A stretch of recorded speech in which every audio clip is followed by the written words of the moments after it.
Nara Gusli.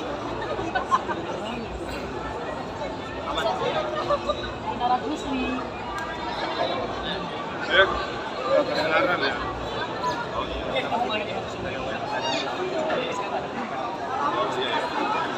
Ya, assalamualaikum warahmatullahi wabarakatuh.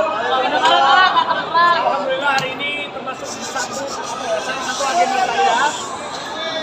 Jadi ini sekali lagi, ini bukan kampanye, ini bukan ngomongin politik, ini karena kemarin saya dikasih tugas sebagai utusan presiden untuk pembinaan generasi muda dan pekerja seni.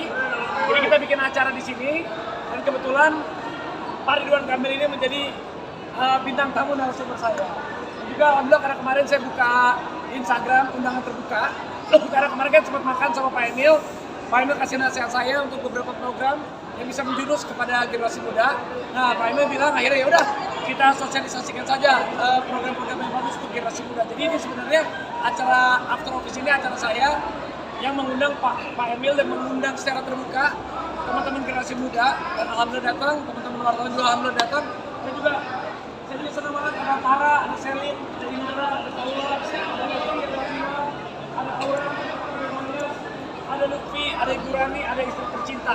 Nah, jadi di sini sekali lagi ini bukan kampanye, jadi memang untuk generasi muda. Silakan Pak Emil, nanti teman-teman juga boleh silakan.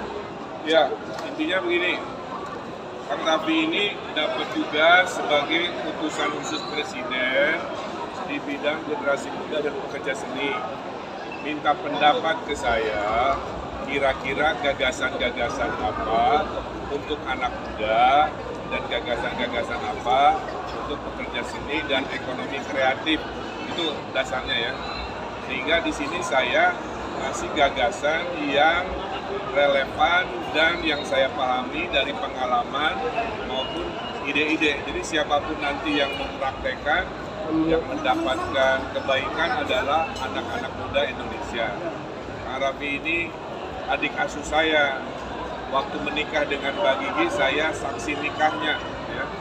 Jadi sebagai bapak saksi nikah, saya wajib membuat Kang Raffi mantap dalam tugas barunya, dikasih gagasan, saran-saran, supaya pulang dari sini bisa direnungkan, mungkin dalam kapasitasnya bisa mempengaruhi pemerintah pusat untuk mewujudkan gagasan tadi. Contoh, kalau kita mau Jakarta naik kelas, salah satu caranya jadi kota festival. Ya. Di Singapura modal 100 miliar, pemerintah Singapura dapat cuan 4 triliun dari Taylor Swift kan.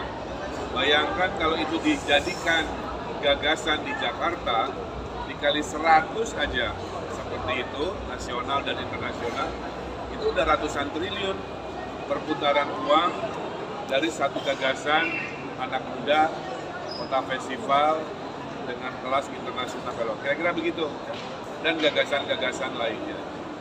Dan saya ucapkan terima kasih Raffi dan kawan-kawan, sahabat-sahabat dari artis hadir untuk meramaikan.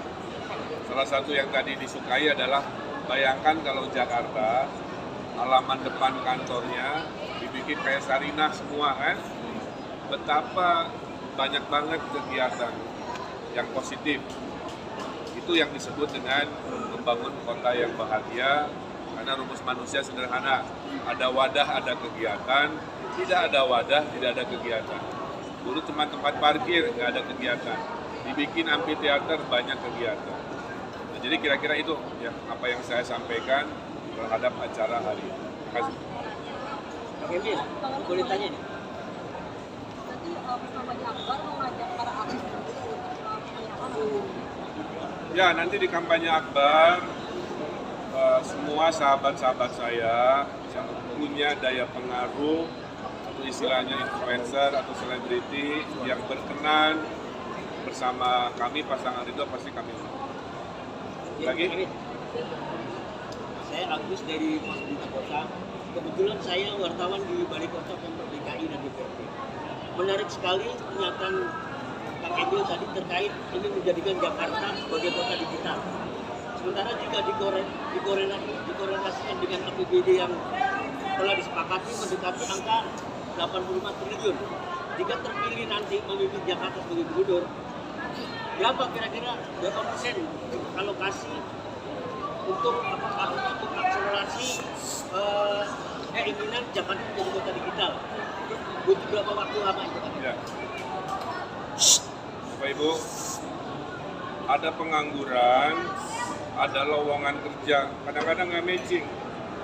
Lowongan pekerjaan paling banyak di Indonesia selama 5 tahun ke depan itu adalah lowongan di sektor digital.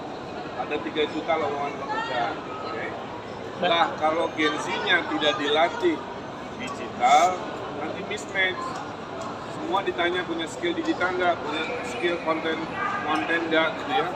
Nah, oleh karena itu, kita akan bikin yang pertama, namanya Jakarta Digital Academy. Okay? 100.000 anak Gen Z Jakarta dilatih mau sektor apa aja untuk melek digital. Itu yang dimaksud. Berapa biayanya? Sebanyak yang kita butuhkan. Jadi nggak bisa spesifik, Pak.